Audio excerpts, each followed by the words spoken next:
Hello everyone, my name is Notepad Anon and I write games for fun. So what are we working on today? Well, we are going to be working on my microphone being across the world because I had dinner. No, god damn it, microphone. Hi, okay, microphone is where it should be now. Yeah, we're going to be working on Project Golem. Give me 1 second.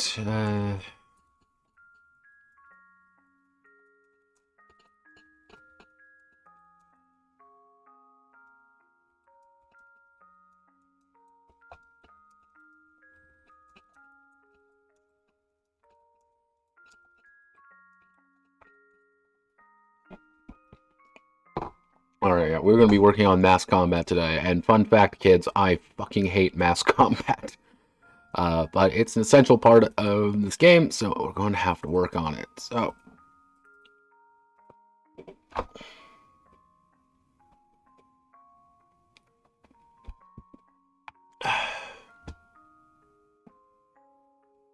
streaming a little bit later than I usually do, but welcome to me being kind of lazy. So, let's actually.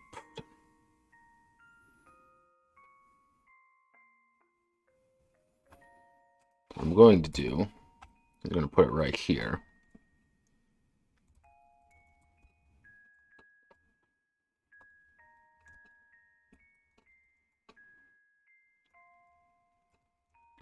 Uh,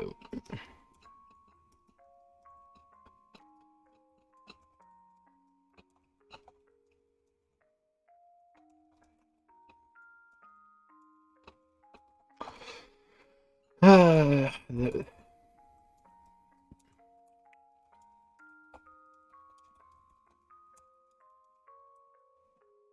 space is stained by the blood of thousands of fought, killed, and died on its field, died on its ground.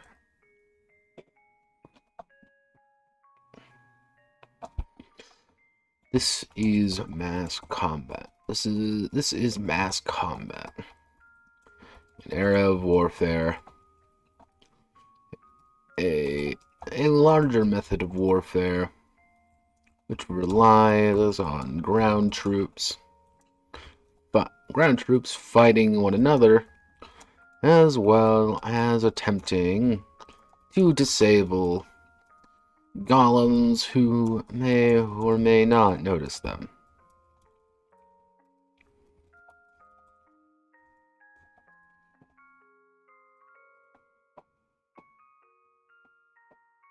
Nothing is cooking.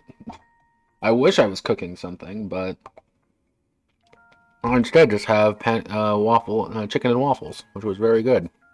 Hence why stream got a little bit delayed, because I was too busy mowing down on dinner.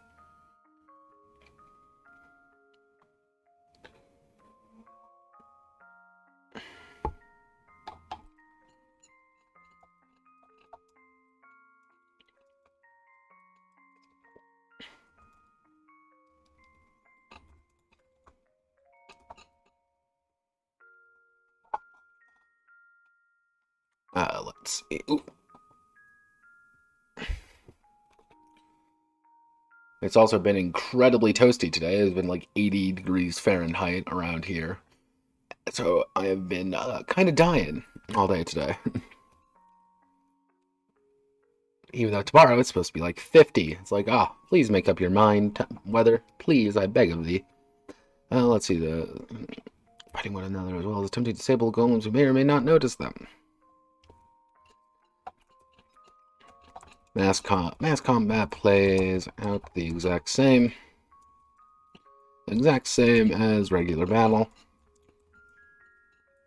However, the knights must now worry about their own ground forces as well as enemy ground forces.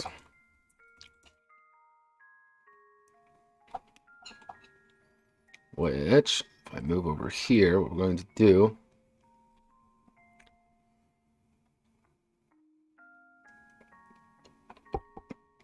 50 by 50 feet.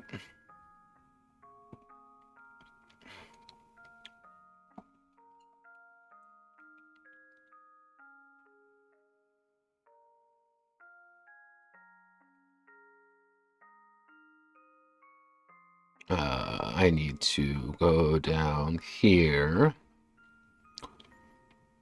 Alright, there we go. Ground forces types. Each type of ground force has its own unique advantages and disadvantages on the battlefield, as well as hello phone, what do you need?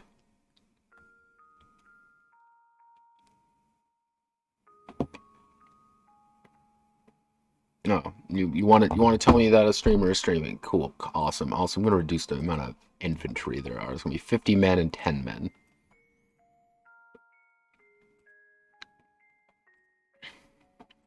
That's because you have to worry a little bit more about elite troops in this kind of era. And disadvantage on the battlefield as well as on the field. As well as against one another.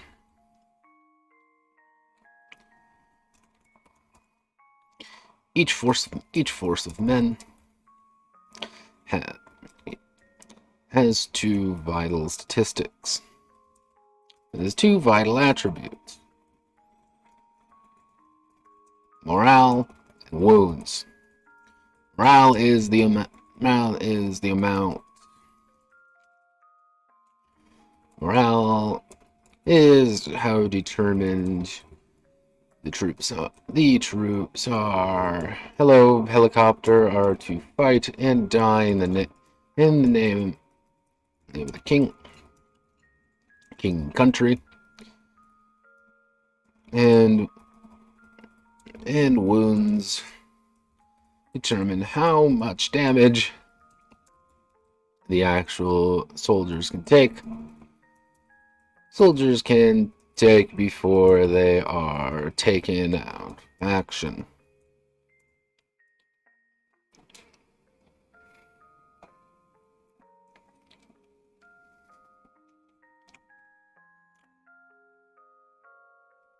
Taken out of action or entirely killed. So, let's see. So, our infantry. We have footmen. Infantry, actually what I should say is the backbone of any army is the men on the ground. Men on the ground armed with basic weapons of war, and the ability to hold ground, as well as mount enemy golems if need be.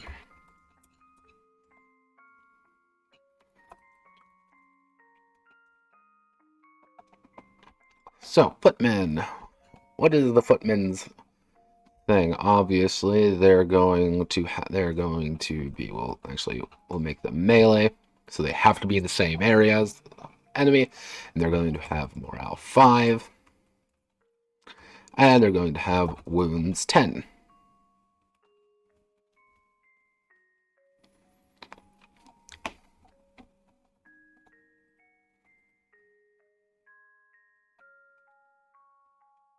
Actually, let's bump that up to, make it half of their actual size for footmen. So everything's going to have roughly 25 footmen, which then we're going to have archers, ranged 3, morale 10, wounds 15, and then raiders, melee, morale 20, wounds 20.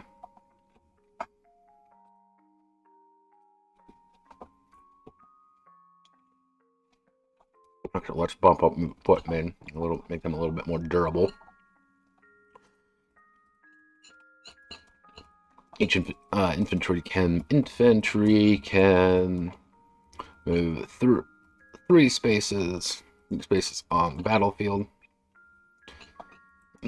every turn.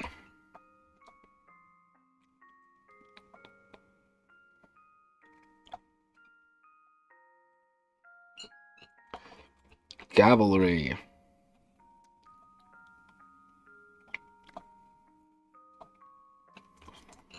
Cavalry is the speed ender. Cavalry is the hammer to the infantry anvil. Able to crush enemies unprepared for combat, or simply reposition themselves with ease. They are not as numerous as infantry, but their role is mostly support. Their role is mostly supporting the infantry and smashing into this supporting the infantry and smashing into the sides of the enemy and harassing the enemy. Which brings to me light cavalry. They're going to be melee. Cavalry can move 6 spaces on the battlefield every turn.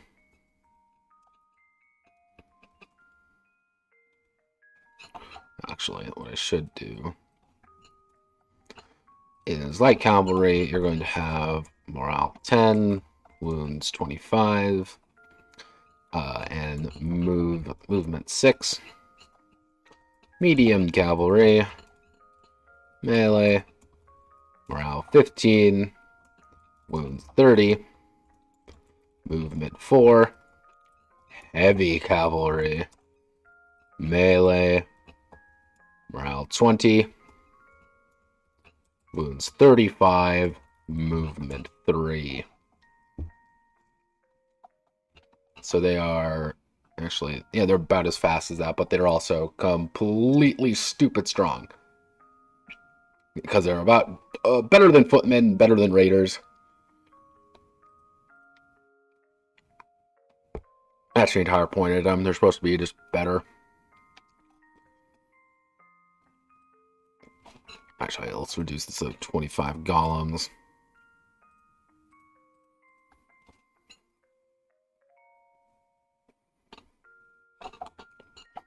Let's see. All right, infantry.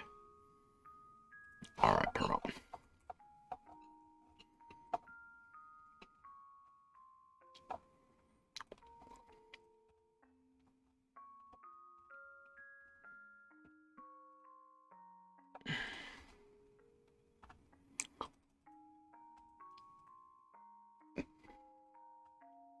Would we make that 2? Heading 2? Yes, let's make that heading 2, so we can make this heading 3, heading 4,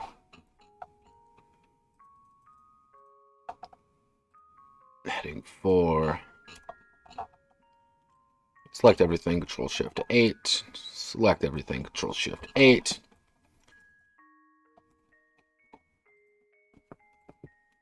Let's see, supporting the harassing the enemy, unique advantages, disadvantages.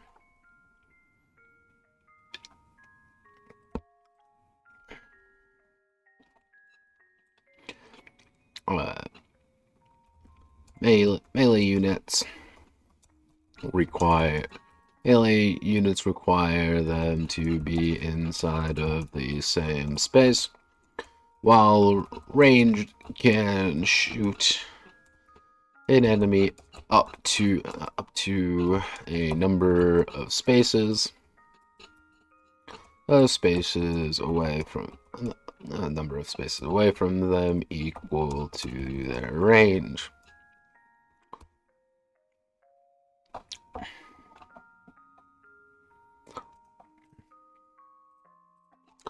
Let's see, attacking and killing. When 2 foot units engage with one another, both will roll a 2d6 plus the roll a plus 2d6 plus how do I want to word this? Ranking.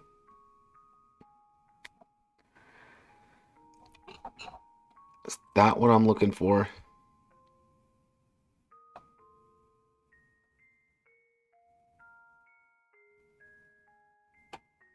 Yeah, that's what I'm going for with heavy cav. Just the idea that they're the ones, they're moving a little bit a little bit slower, but the idea is that if you do get hit by heavy cav, you're not going to have a good time.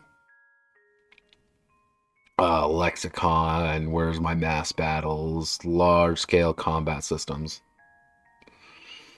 Let's see.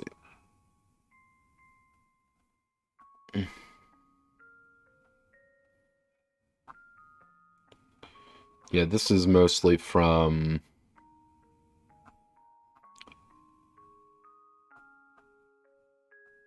I could try to use the control zone system. No, this isn't quite right. This is what I'm looking for. Might have to steal some ideas from it, but actually using the Hearts of Darkness system I don't think is appropriate. So, if 2 foot units engage... If 2 ground units engage with one another, both will roll 2d6 plus ranking. 2d6 plus training. 0 to 5. And the highest val actually it would be 2d10 plus training. 2d10 and the highest value will deal damage to both morale and wound rounds to the loser. Damage is calculated by the type of unit as well as how do I want to type of unit plus as well as equipment.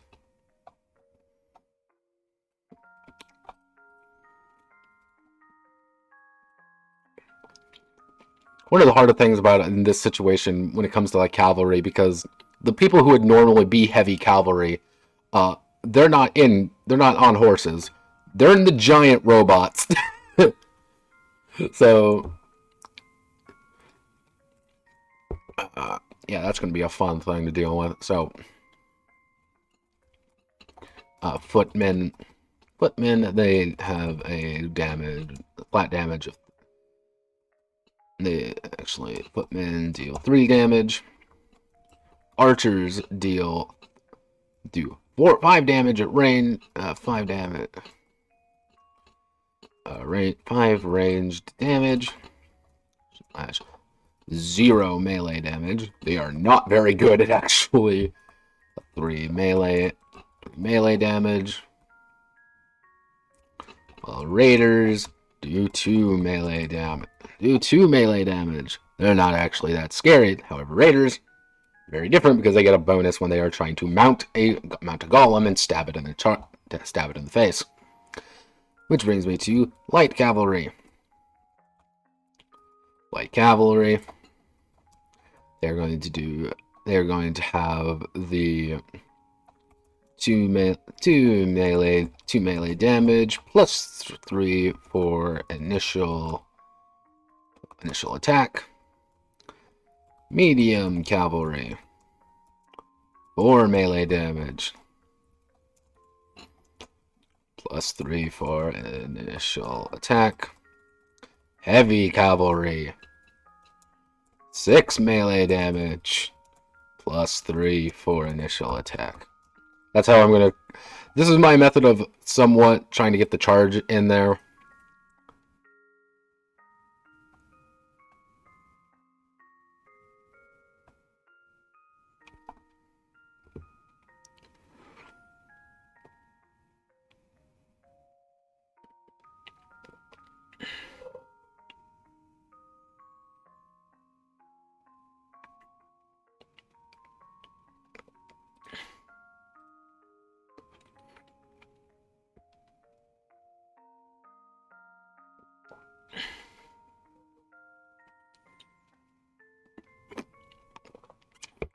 Yeah, one of the things is I don't want to overburden the system because this isn't the main system. This is here because it needs to be here, because if you don't, you're kind of losing out on like the bigger battles. But a vast majority of actual like battles are taking place between things that look like this. Yeah, not these guys. You're worrying about this dude. So that's kind of like why I'm not going too hardcore on it. I actually do. If I go to Blood, Coin, and Steel, do I put my original mass combat system in there, or is it in Robert's Rebellion?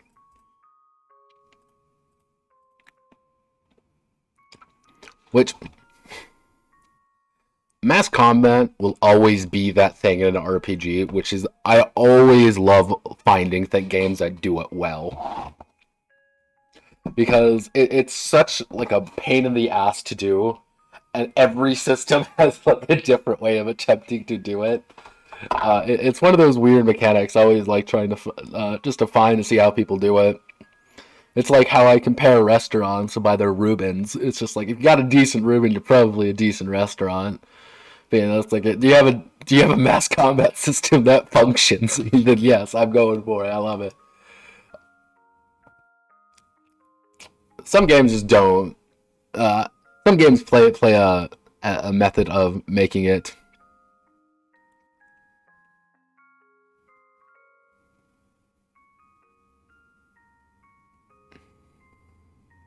Yeah, no, that's almost the entire idea, that one guy is being an entire, murder machine. Oh God, yes. See, it's I can do it. I've done it before. Let's see. Do I actually? No, I. This is the main book. For war, I actually just use. If you ever want a really solid system for mass combat, and you can apply this to any system, it is the Barbarians of Lemuria system. It is incredibly simple, it is incredibly lightweight, and it makes things infinitely easier. It is super nice to use. It makes things go so fast. I've used it a few times and it works. It works. I actually had to write my own. This was let's see, alternate scenarios. Notepad and Anon's mascot. Yeah, as you can see, there were a lot of things in this goddamn system.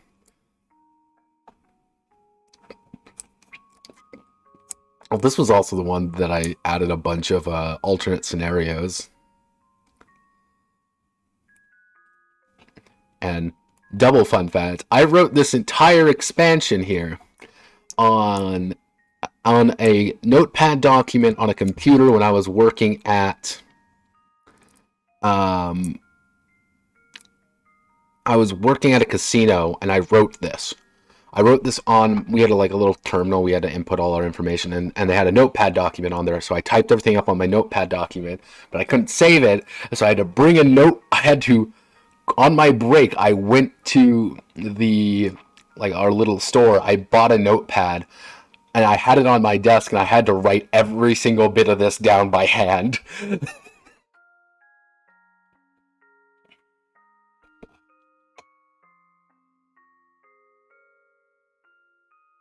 Yeah, no, picture, and this is the middle of the night in a casino, so it's bumping. So it's just me scribbling things down. I think my proudest mouse combat thing is. I can talk about it's my stream. I can talk whatever the hell I want. Where is it? I had it open. Where is it? So this is actually from Hearts of Darkness. It's large scale battle. It's way more for modern combat, way more. But I think it works pretty well. Can it be? Would this system be in a table, if it was a computer game? This is a flash game tier of combat system. But the fact that I got it to work on the table, that's the big part right there. I actually took this from the Valkyria Chronicles hack because I fixed up a bunch of things when I wrote that. Made it a little bit simpler to use because I didn't need everything. But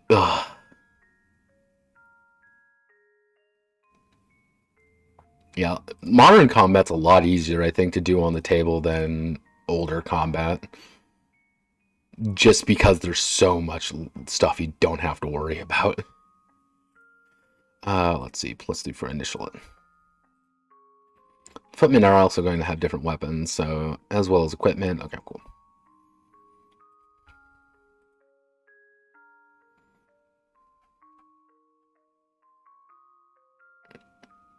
Let's see the loser.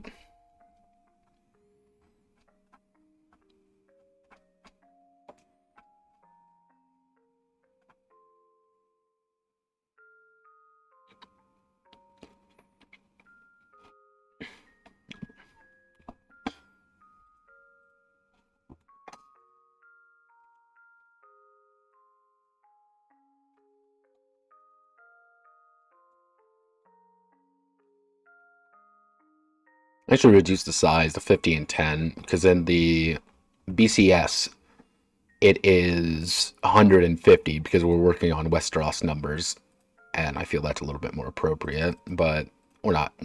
We're not in Westeros here. We're in the glorious Avalon. It's not Britain if you don't look at it.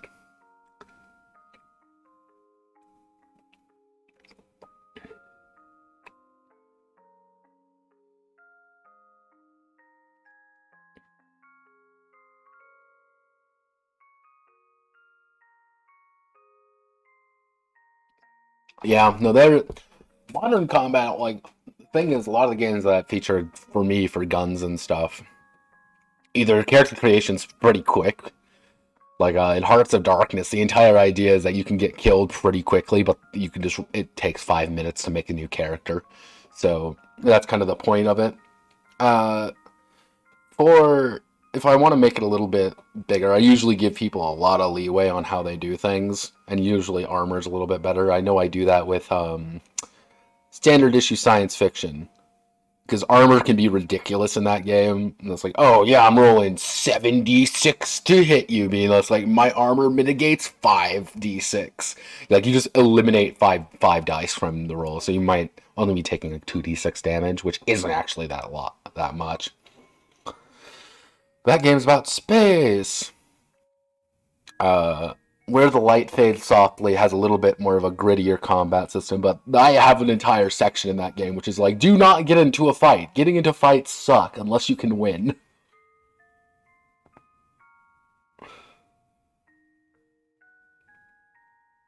It kind of depends on the setting, kind of depends on the game, how things work. Like Hearts of Darkness is like you're fundamentally a part of a larger brigade.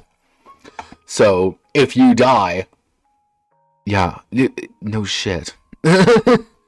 Like you're going to get replaced pretty quickly. Some games, if you want more heroic adventures and stuff, it's a little bit harder. But I understand that's an appeal.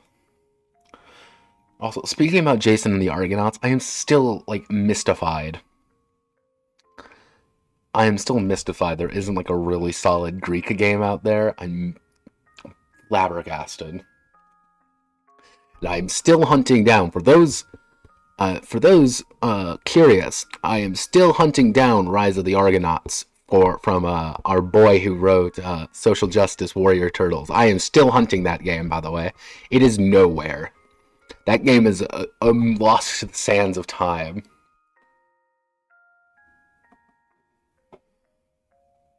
I'm actually debating on emailing him and being like, "Give me your RPGs, please, pretty please," just because I want them. I want them.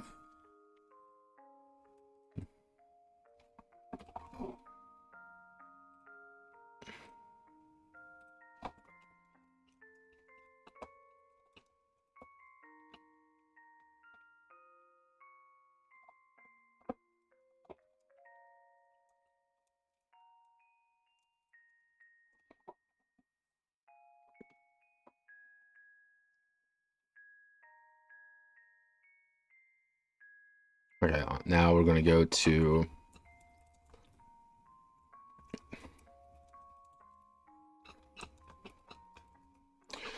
golems.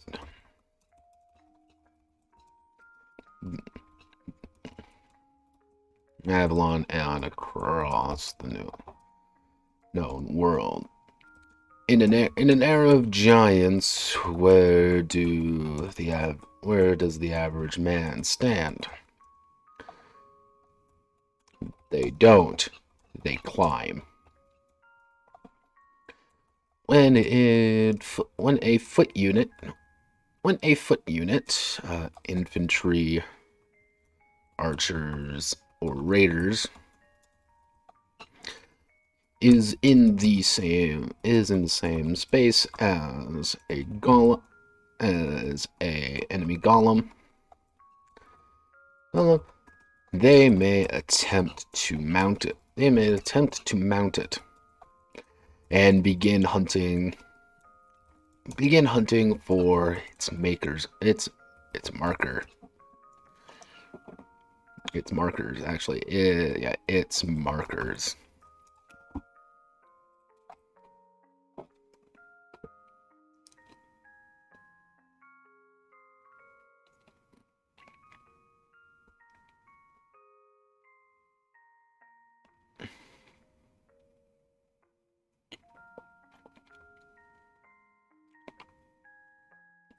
The idea, now, in an average battle, like an average battle in this setting in Avalon, you are looking at probably 3 golems on each side. This is a pretty small, this is a pretty mediocre fight. 3 major sized golems, which are 10 meters tall, or about 30 feet. So, for reference's sake, that's about as tall as a average school bus. Walking around. Yeah, these things are fucking huge. In addition to probably anywhere from about 2 to 5 smaller ones on each side, which are about 5 meters or smaller even. Which these things, they're still big, but the golem's main main thing is that they are fighting each other. That's their main thing. They're not really concerned about you peasants on the ground, because they have to worry about you trying to not get your guys crushed by their golems. So that's kind of the dynamic, is you have to protect your golem so he can protect you, versus they have to protect their golem to protect themselves. While both of the golems are trying to kill each other.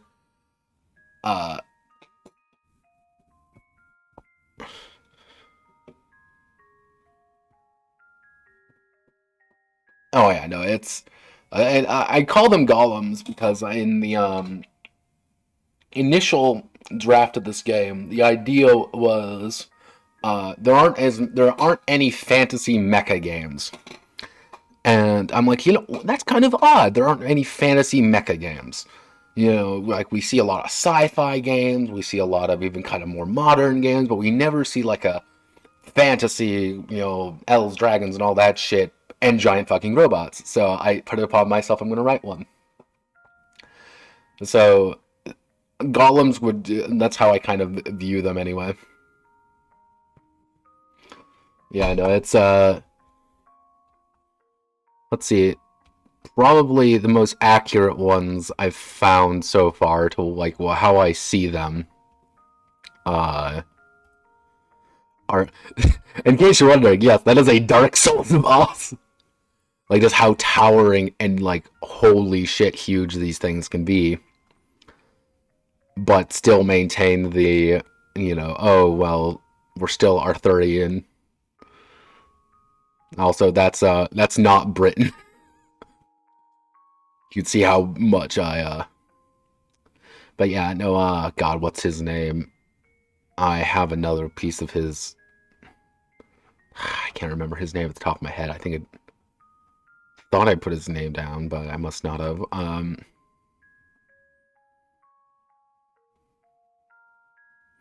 Yeah, that's kind of like one of the ideas. That's why I've been using a lot of Dark Souls art. Just because, like, these things are so massive. Like, one of the big things you have to do as infantry is you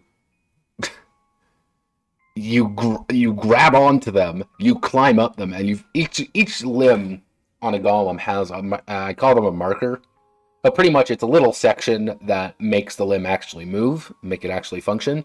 The goal is for you to stab it. That's your goal as an infantry. You stab that entire limb is not functioning any further. Which can be really amusing if it's already crippled, and someone stabs the marker. That means the leg just breaks. You are tumbling down and you are dead. You are fucked. You also end up with, if you disable the chest, everything else starts breaking down, but obviously his chest is pretty big up there. And one of the secret moves of a golem pilot is flopping over on the ground if you're being mounted by infantry, because they'll all die. You'll be on the ground, but you just flop over. Yeah, don't do that when you have allies underneath you. That is a good way to not earn some good friends. It's in the same spaces for its markers on its limbs. Also, we are over 300 views, near 11 views. Woo! I don't know why, but here we are. Let's see. Starting at the legs. Every turn, the borders, the mounters doesn't work. Every turn, the climbing. Yeah, that's like one of the initial questions I actually asked when starting this project is, do you guys want Western mechs or do you want Eastern? Like, Western mechs to me are like your big, chunky, very big protection. They're walking tanks effectively, while Eastern ones are a lot more maneuverable, but a lot less durable. And of course, everyone was like, why not both, bro? Bro, why not both? Bro.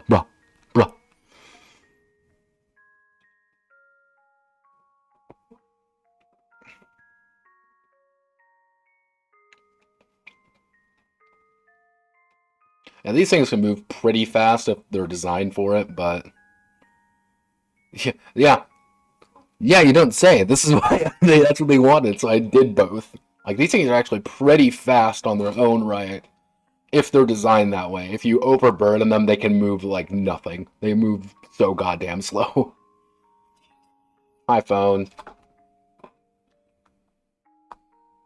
Hello, phone. What do you need?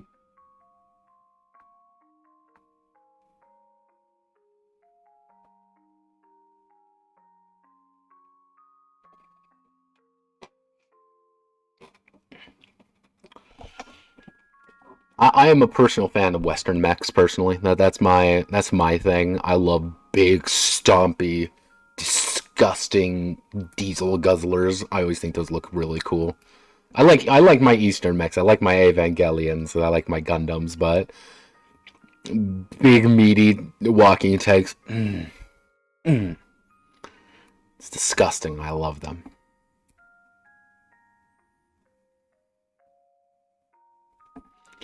Starting at the legs, I return to climbing unit rolls are 2d10.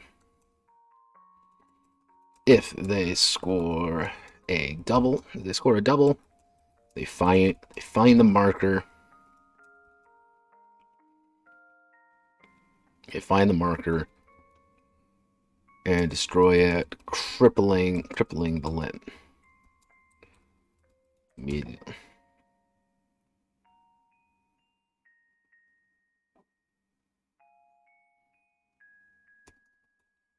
Yeah, that's why I actually had to put in the weight system for this game, because I was finding, like, why wouldn't a little mech get the strongest possible weapon and just like run around with a fucking log axe just decapitating things?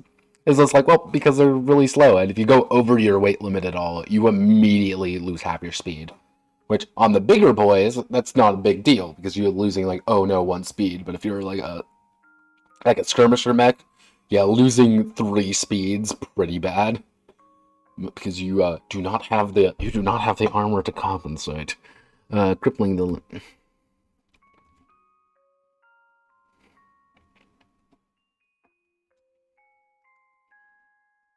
uh,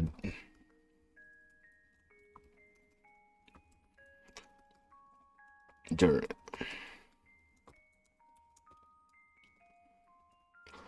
During the time, they may also move to a separate connected limb. Click live for their turn.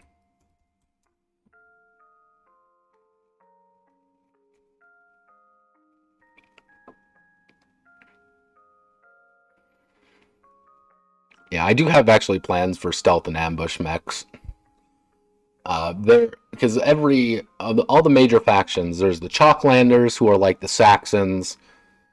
The players are Cymric Britons. Yes, I have the Britons here. They're different, I swear. And then you have the Galen and Picton.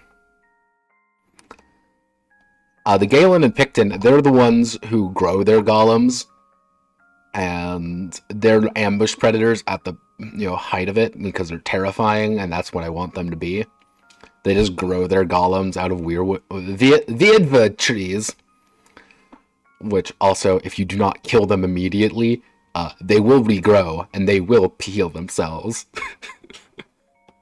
Chalklanders are just too busy loading the entire thing up with explosives, or just sending a frothing berserker golem straight at you.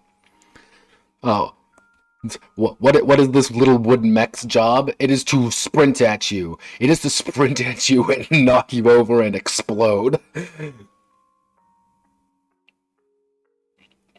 Yeah, they're mostly made out of they're called weirdwood trees.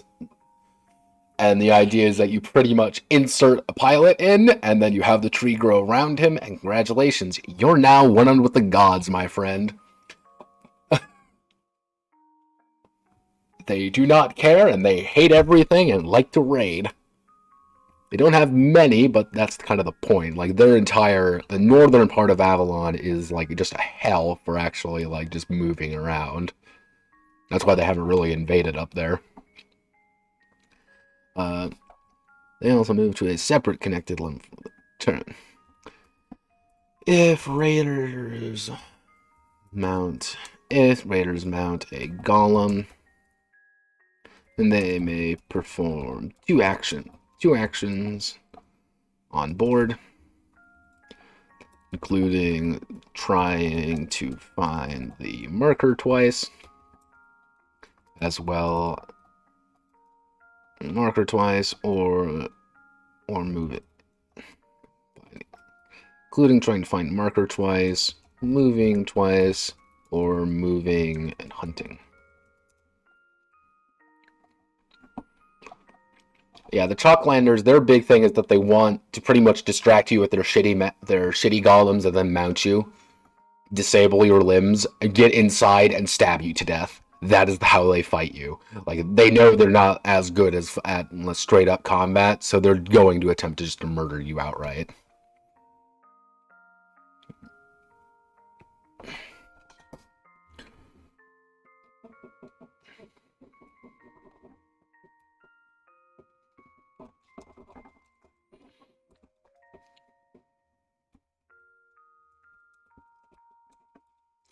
I may flop over on there to immediately deal 2d10 wounds. Morale damage to the enemies currently mounting them and on the same space as them, including allies, to get them off of them. However, the golem is also on the ground and exposed. Being exposed is bad because you do more damage against them.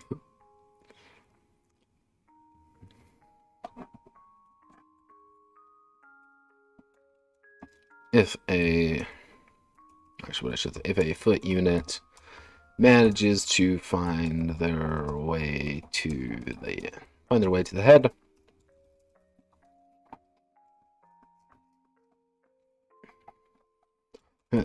They may engage the knight directly.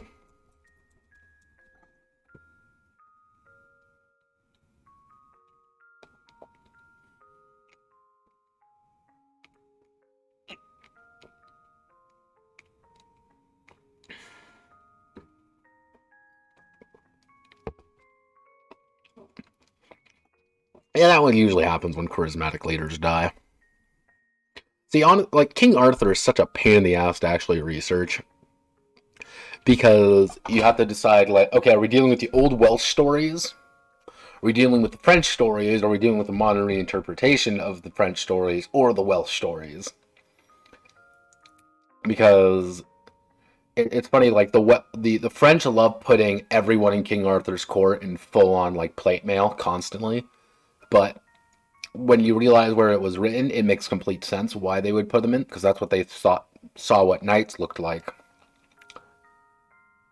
But they were not, though. They were just, while the Welsh ones ignore certain aspects of it that we traditionally think are part of the story, like Mordred. That's one I always found interesting. The Welsh don't actually have Mordred. He's not a major character, and Lancelot isn't a major character in the old Welsh stories.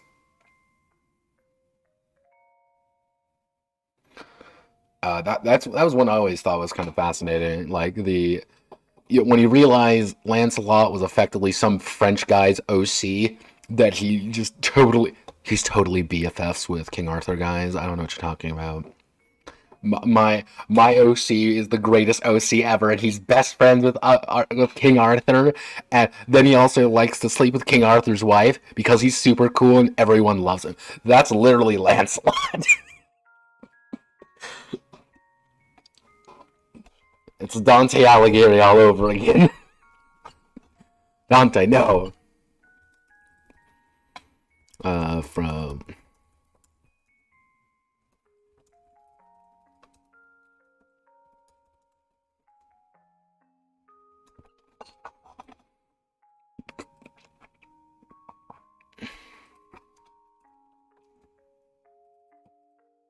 That's always my favorite little tidbits from history, is when people like add in random things to historical parts. See, my personal favorite is Dante's. Yeah, Dante's Inferno is hilarious. Yeah, Dante's Inferno is his Bible fan fiction. No, my favorite of his, he wrote the Odyssey too. uh, yeah, yeah, he did write Odyssey 2. Odysseus is like, you know what? I'm really happy here, but I want to leave. I want to go on another magical adventure. So he goes on another magical adventure, finds purgatory, and he's like, damn. Well, shit. Yep, that's a thing that Dante wrote. Because Dante was the original fanfiction.net writer.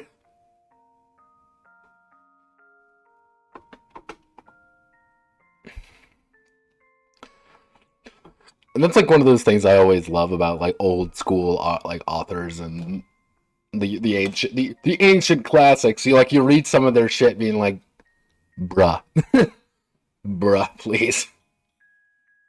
Or like how half of Beowulf just is kind of forgotten because they just didn't bother writing it down.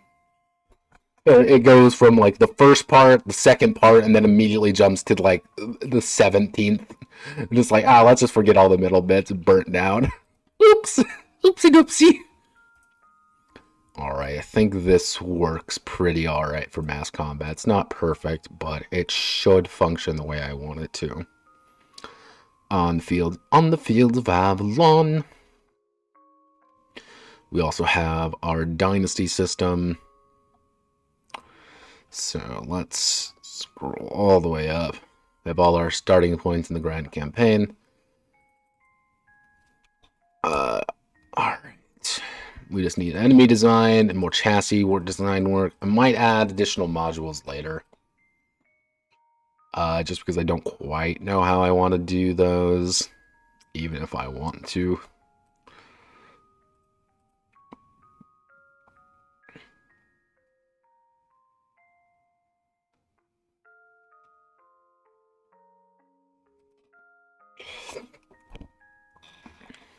Also, I've actually found out where,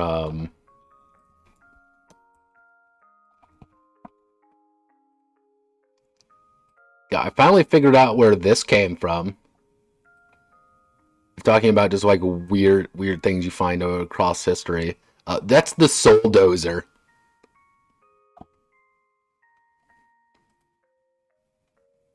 Yeah, I never knew where the hell this thing came from. I remember seeing gifs of it like back in the day. Yeah, now I want you all to guess. Where do you think Soul Dozer came from?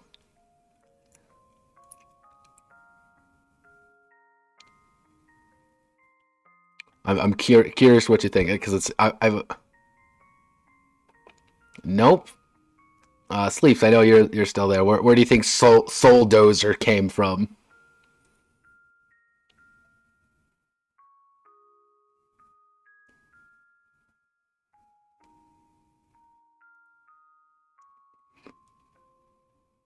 Come on, Sleeps, I know you're there. You got a minute on the clock. I believe in you. So far, what I'm going to do right now.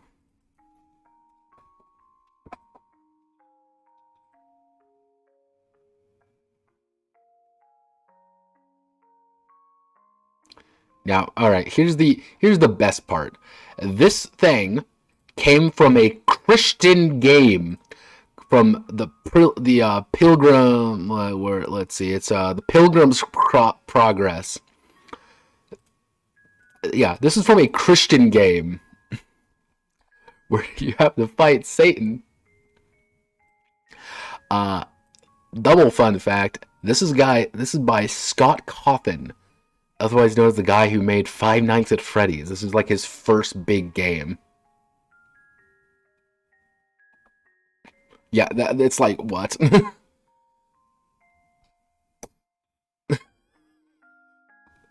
Yep, you just uh yeah, he made that because that's a thing. Uh okay, let's see. So what do we want to do? Enemy chassis designs.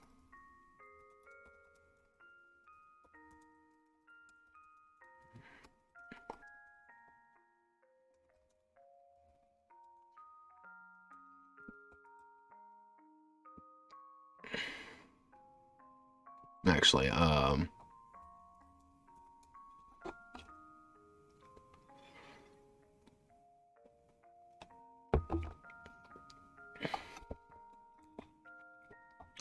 that was like the satanic panic with D&D. Being like, oh, the dungeon master's trying to command little Timmy to sacrifice goats to Satan. Meanwhile, okay, guys, I need you to murder Satan today. Hey, Bully was the shit. I loved that game.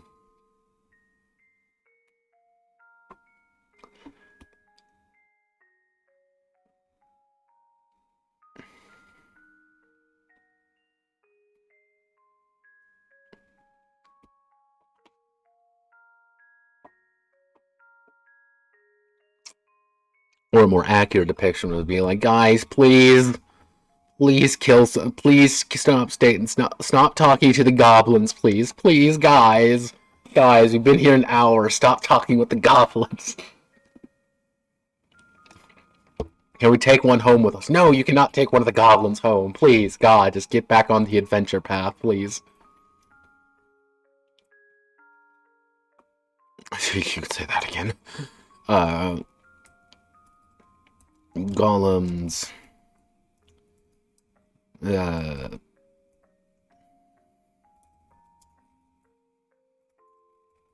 Golems. Golems of all shapes and sizes. And what I'm going to do with this is I'm going to golems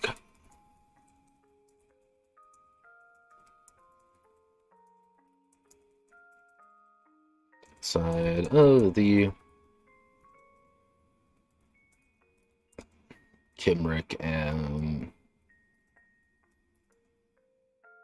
Britain's style nightly golems. Every faction on Avalon employs the use of golems in one way or another, allowing them to fight one another as well as among themselves. The following will be a list of various golem types. That one main counter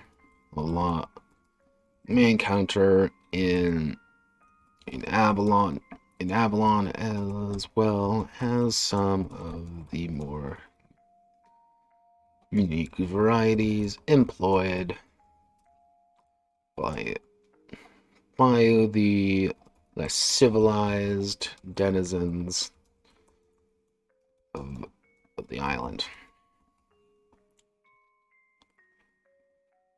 And we're going to do with Kimrick Britain style. And so what I should do is golem mass. Mass is the overall size and bulkiness of the golem. Traditionally,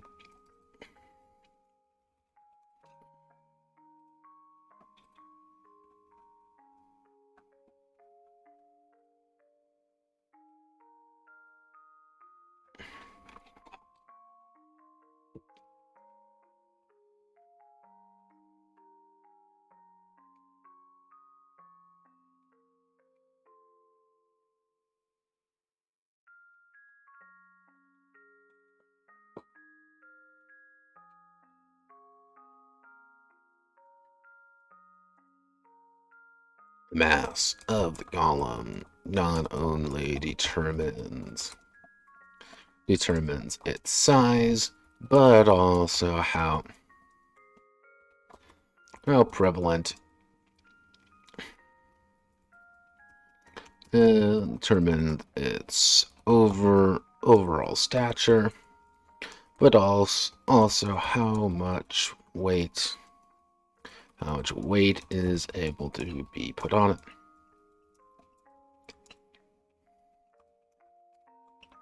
Overall, the mass of the golem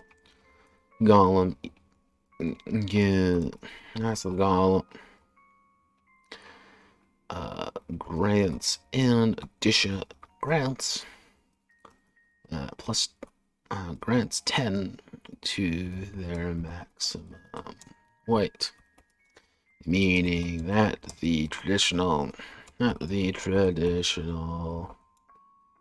Kimrick Britain golem uses a mass of 5, 50 times size weight.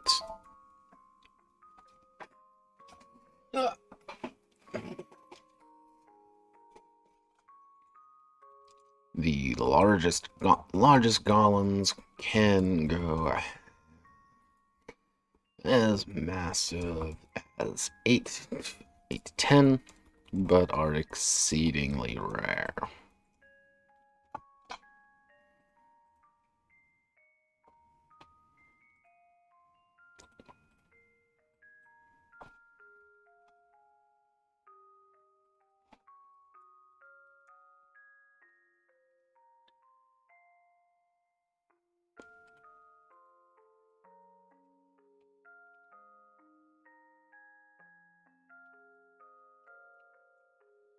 Actually, I'm gonna have to put a side note. Side note. Material weight. Reduce the weight. Reduce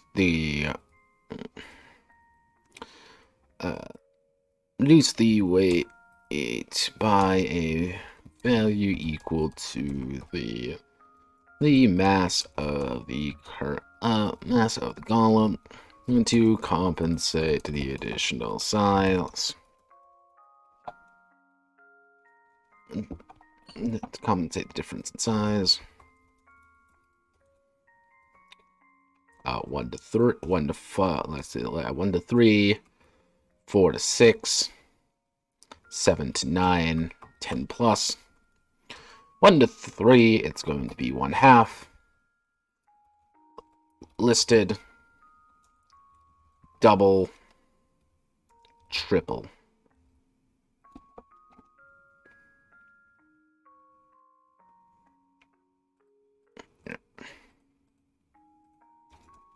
This is also for weapons and such to compensate the size as well as additional issues. When in doubt, the bigger it is, the more heavy it is.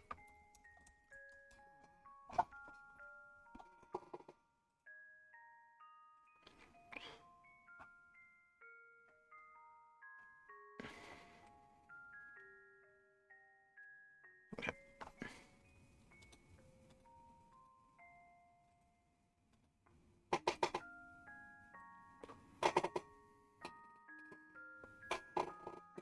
God, legs, please. Kimrick Britain style. We're going to be dealing with the Squire Golems. Mass 3. And that's going to be 3 times. That'd be 30 times. Yeah, that'd be 30 times. 30 times size. Oh, wait. Squire Golems are much smaller varieties of golems reserved as either testing golems to help young men and women learn the art of piloting, or employed by knights as scouts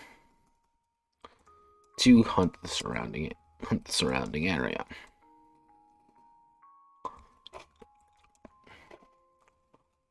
The Squire Golem can be built similar to their counterpart,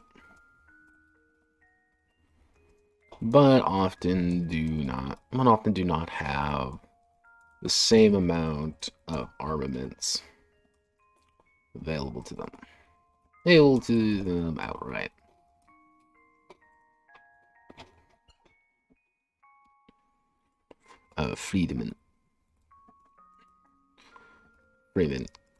Freeman's Golem. That's 20 times size weight. A Freeman is a golem constructed and given movement to perform a specific task without a proper pilot.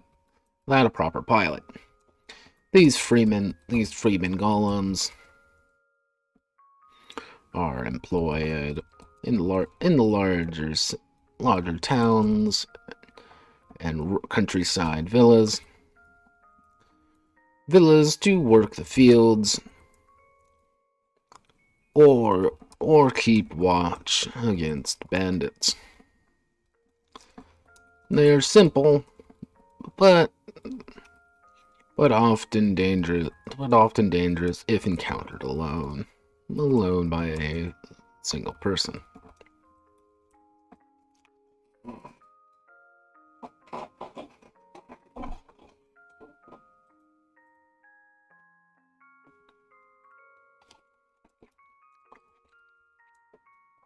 Excalibur.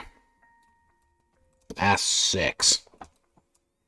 60 times size. Weight. King Arthur's personal golem is made entirely of orichalcum. Orichalcum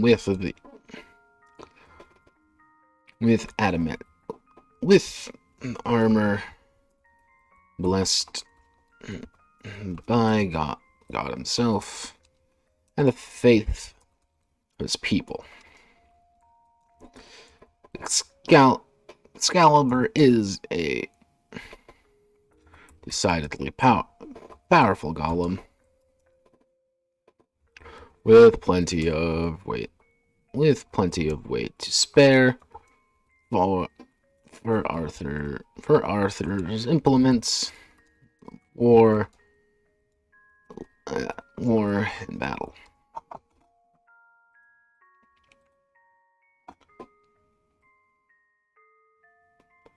Which, if we go here, we're going to do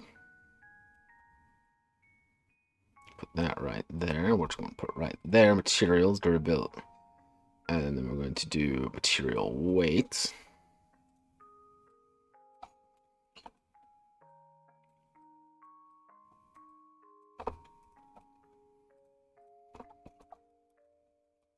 Orichalcum, durability head, which is going to be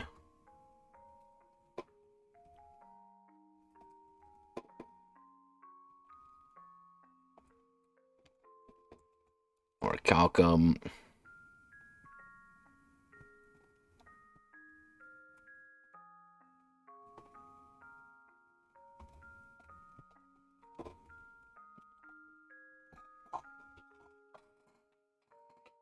So that'd be 96.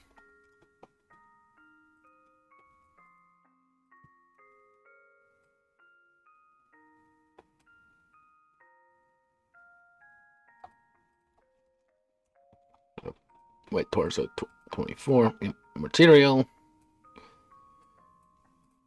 Yeah, is Excalibur incredibly goddamn broken? Hell yes it is, because it's King Excalibur. It's a giant goddamn mech that's like the pinnacle of all golems in this universe. That if everything else is standing about 10 meters, it's standing about 12.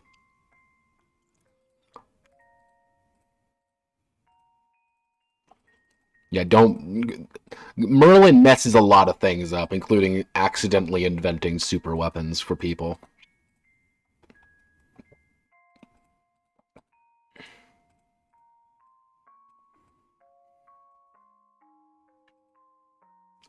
Table 1 by 1.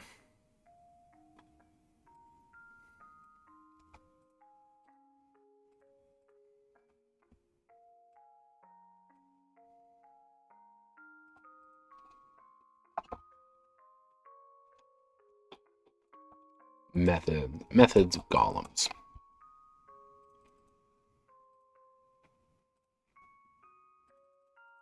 Britain style.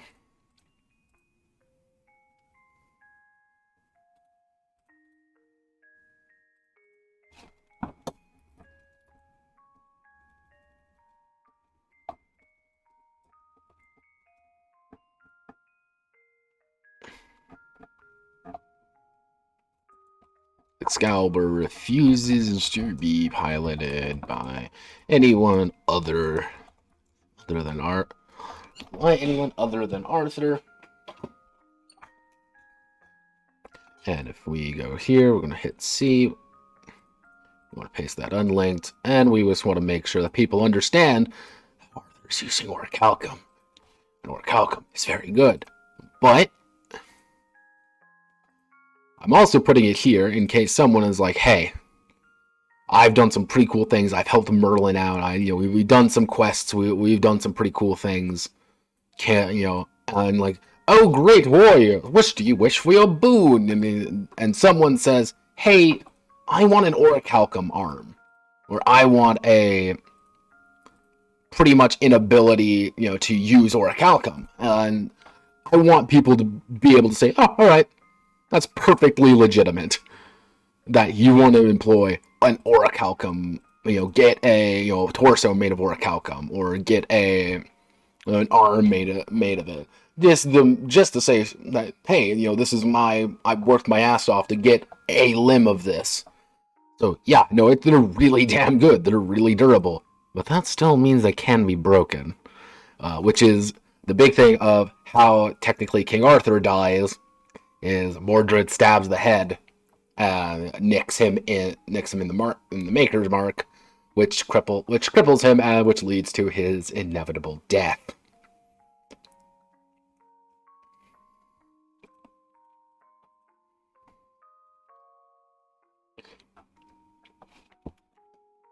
Let's see, Chalkland. We're going to go a little bit long. Oh god, why are we up here? No, down.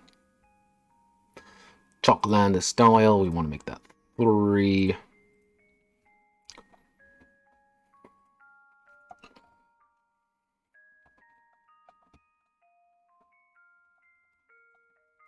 Berserkers.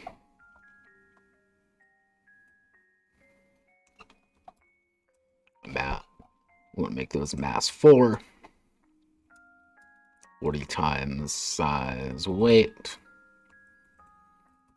Berserkers are hulking masses of wood armor and hate, filled with nothing more than an angry horde of Chalklander soldiers who want to mount the nearest golem the berserker latches onto and refuses to move.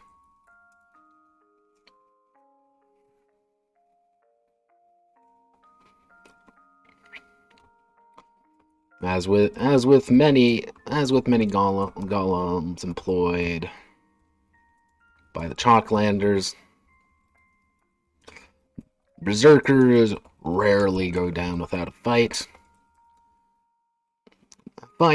and will focus on disabling their enemy quickly.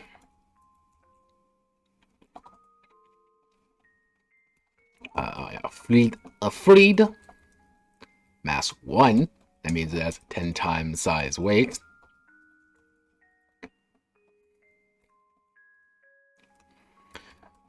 Free golems are mass produced and easily made. Easily made golems used as either distractions or piloted, but either used as distractions or as mass assault troops. Mass assault troops against those unsuspecting. A freed golem is often also filled with explosive implements.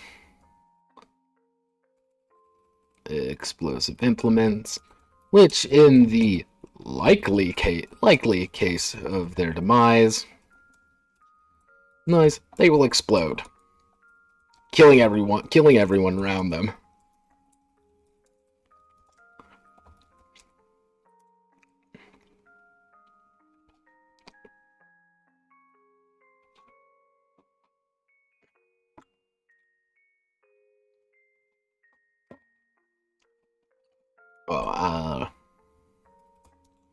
Ragnarok. 80 times size weight. Ragnaroks are incredibly incredibly rare warlord golems from the mainland, requiring multiple boats and time to be fully assembled. But once they are completed, they are absolute monsters on the battlefield, requiring knights from many realms to combat them. Ragnarok is a force to be reckoned with and can level castles with its titanic weapons. Now, mind you, if you notice here, I'm not actually giving anything like weapons or anything, because I expect people to put in whatever the hell they feel like. So, by sheer technicality, with your giant Ragnarok mecha, you can just give them a bunch of explosive lances and have them sprint headfirst at the enemy and explode. Being like, ah, yes, let me use my explosive lance. Or else give them a goddamn grenade.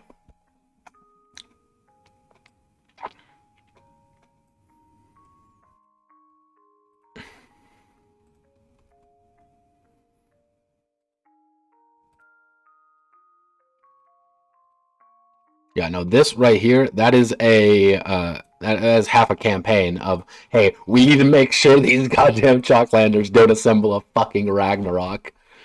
Because we know the second they do, we are fucked.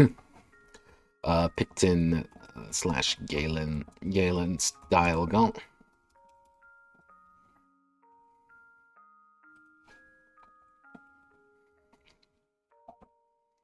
We want some Gaelic words. Gaelic words. Lightning.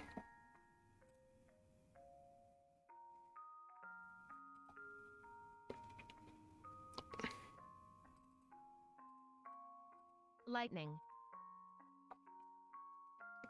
How do we even pronounce this?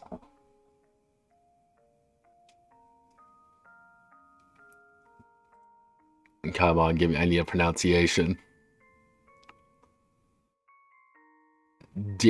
Oh god, that's disgusting and I hate it, but I need to find out how you pronounce it.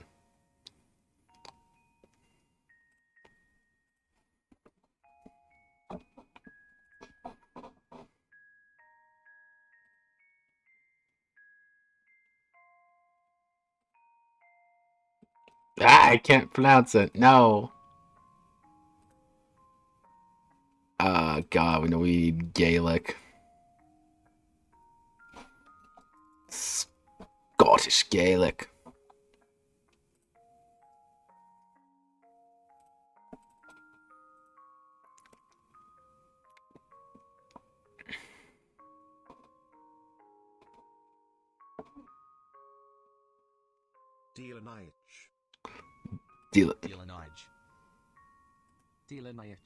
Delanich. That's a terrible word, and I love it. Yep, we're going to call it one of these things a fucking Delanich. Delanich.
slightly crackling.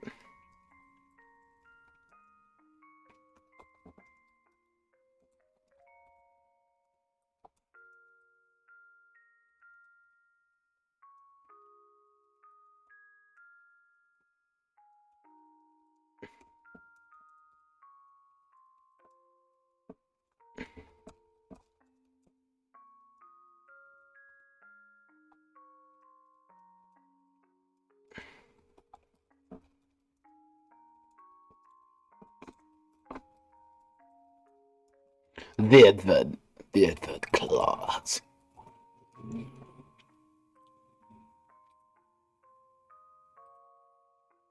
You know what that means? We're going to have to find more than Gaelic words for stone. How to say stone in Irish? Not Irish. We need Scottish Gaelic. Scottish Gaelic. Scottish Gaelic. Scottish Gaelic. Translate. Stun. Clutch.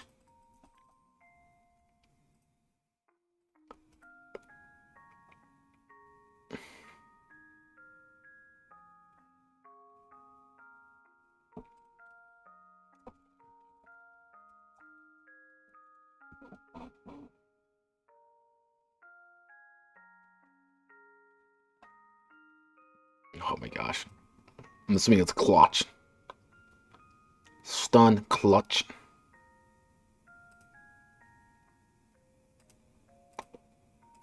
I'm probably butchering these names. That's the best part. Clutch.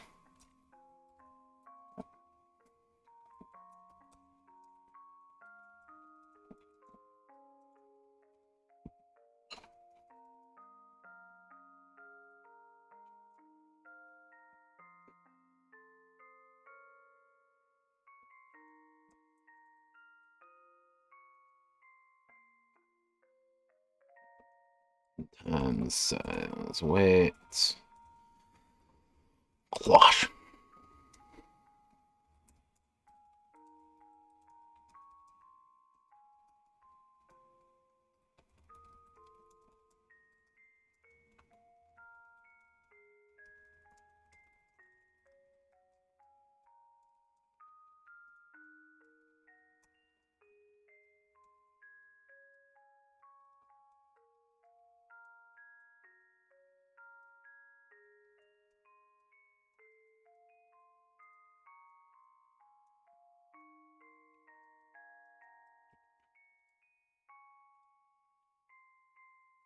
Often hiding among their woodland habitats and highland grounds. Grounds waiting to strike with the force of the earth itself.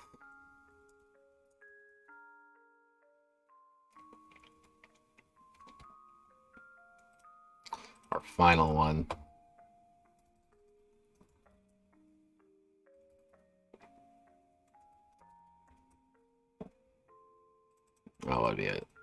What would be a good what's a good menacing for word?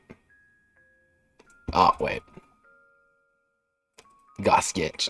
Gasket.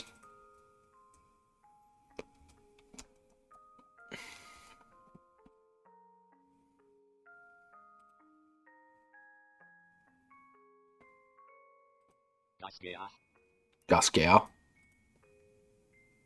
Goskow. Mass 7, which means it's going to have 70 times size weight.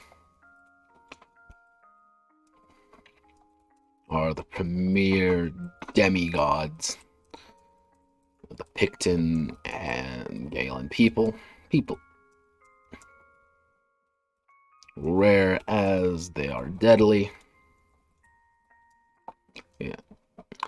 Rely on their pure speed and strength to overpower golems that outnumber them.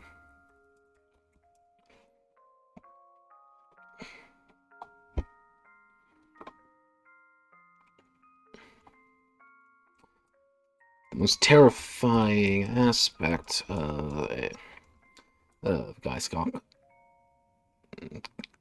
is that they can't infect other golems. They latch on to killing the pilot, and enslaving their golem to their own ends.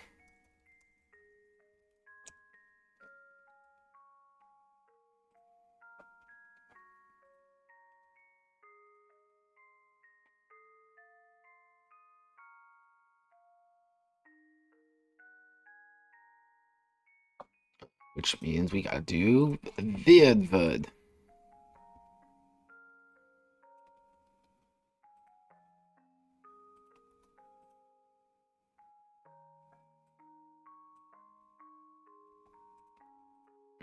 The advert is as strong as steel, but its biggest, actually, no, I'm going to make it as strong as bronze.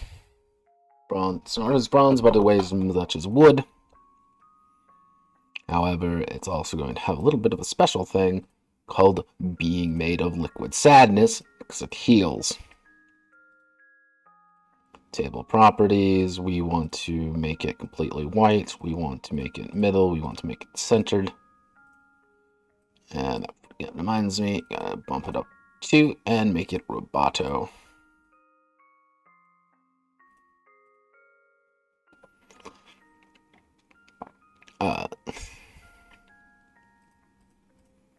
I'm actually going to put a footnote right here.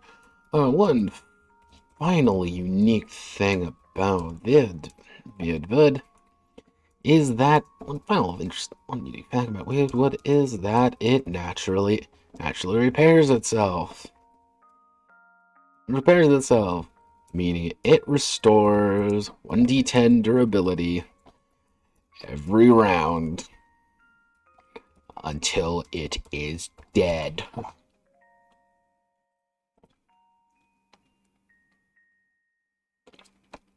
That's why if you want to fight the Galen, you gotta learn how to kill their maker's mark. You gotta fucking kill that thing fast. Because you pretty much have to hack off all their limbs to make sure they stay dead. Second fun thing. There isn't a pilot. But simply a heart to kill. Simply a heart. Former Picton/Galen tribesman to kill.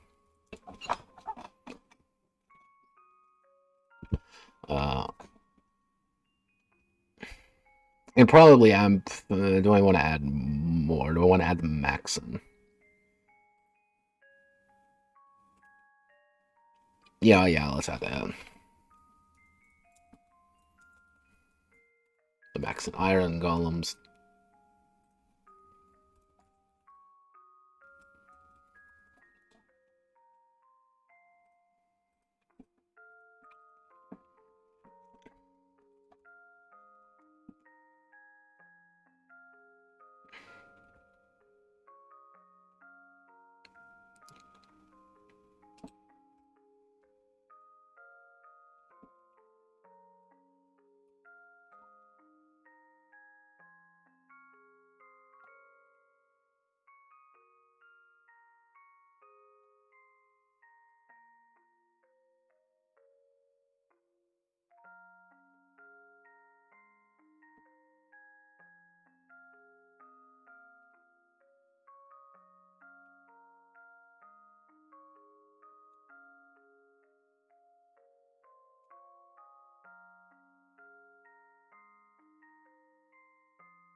Kachor.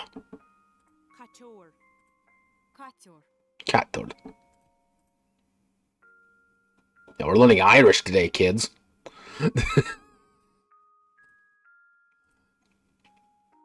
So you want to...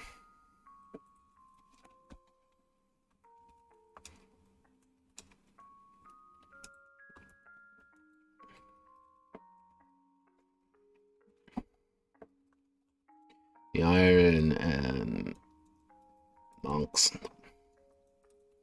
Wandering souls most of the time. Their golems reflecting that in their design and nature. In the transport of goods and services across their land in search of adventure and wealth. Cantior is sleek and elegant.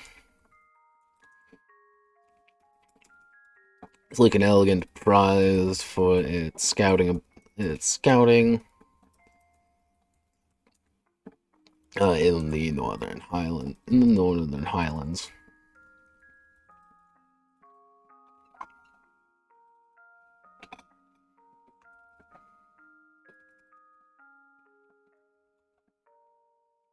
Mia.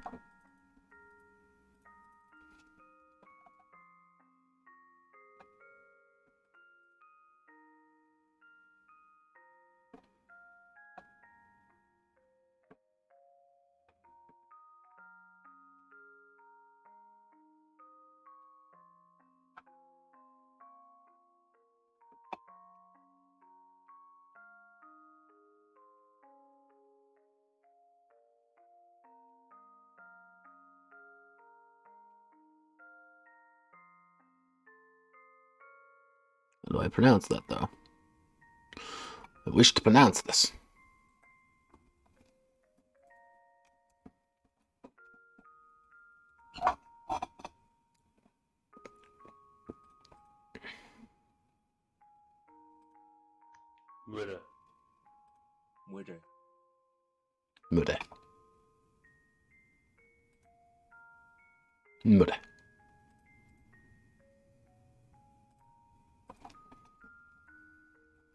Mude.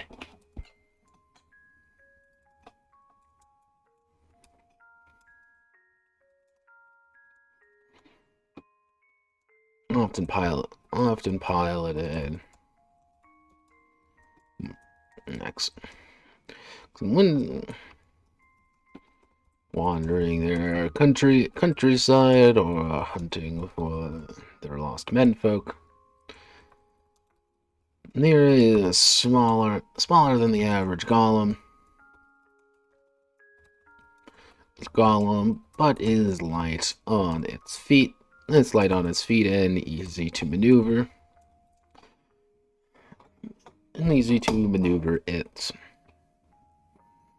Its frame across difficult terrain.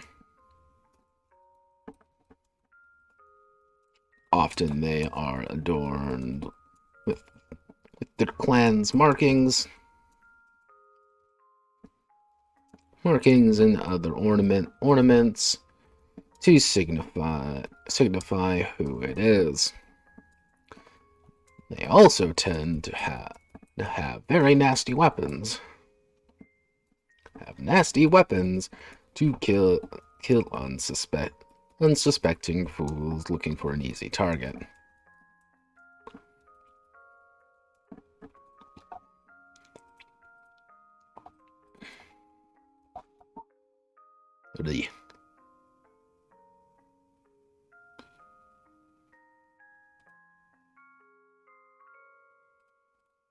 More.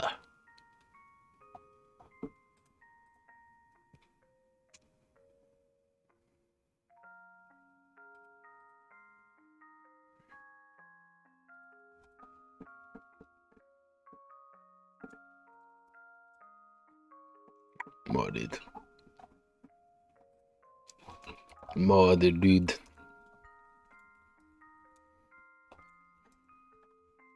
Let's see, times, size, weight. These golems are employed by iron and mechs and chiefs and nobility to pilot into battle with ancestral markings and other implements of war.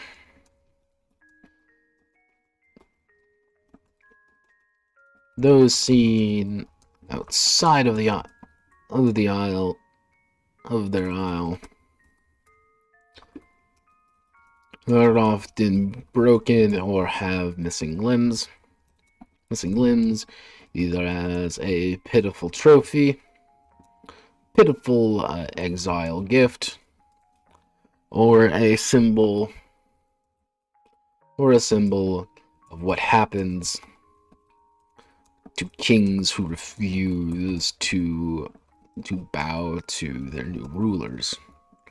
The rulers when a clan takes over another.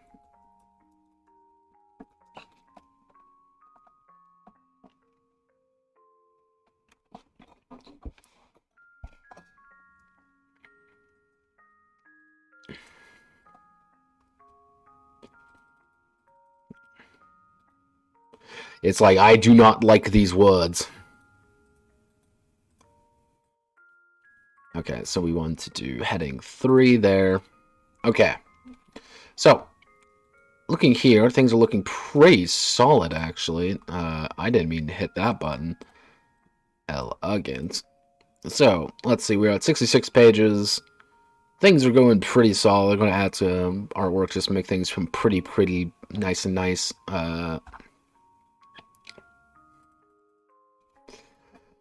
So right now, I think we're going to need to do some additional modules, but I may decide to actually do that on my own. I don't quite know yet. I will effectively be able to find out next stream, which will be on the 25th. That will be Sunday. Whether or not I decide to do that. If not, this is pretty much the final stream for Project Golem. I thought the mass combat was going to take me a little bit longer, but it really didn't. It didn't need as much as I thought it was going to need. And I powered through things the other day, to hammer out all the family business, which again I thought was going to take a lot longer. A lot of little parts of this, I said, oh, this is going to take me a long time, and it just didn't. Or I managed to find a workaround that sped things up. But overall, things are looking pretty solid. So on Sunday, it will either be a very short stream as I finish up modules, or I will announce, hey, it's pretty much fucking done. And just do modules on either later tonight or tomorrow, because nothing more to really do. So thank you all for watching. I hope you all have a wonderful rest of your day. Godspeed, good luck. And hope to see you on Sunday, in which we will decide what to do next. On whether or we are moving forward, or we are going to be doing modules. So, if this is the end, we wrote 14,400 words with 66 pages. And if I do add modules, add an extra 2,000 to this, maybe. I should probably add an extra like 1,500 maybe, at most, and add like 3 or 4 extra pages. But things are looking pretty solid. I like it when things look solid. So, again, Godspeed, good luck, and I will catch you all on the flip side.